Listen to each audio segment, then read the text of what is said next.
What's up, geckos? Today we're continuing with our basketball skills and our dribbling theme, where we are performing some, and during our skill section, we have a little continuation of our basketball challenge, or our dribbling challenge, where we're dribbling between our legs and around a leg with different hands.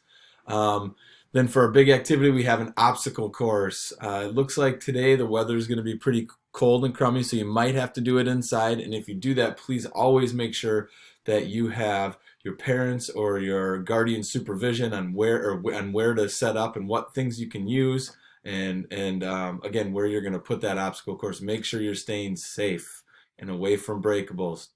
um, we'd love to see how creative you guys are going to be able to get with creating your obstacle course. Remember to try to keep your dribble, as you can go over items, under items, around items, to try to make your own obstacle course.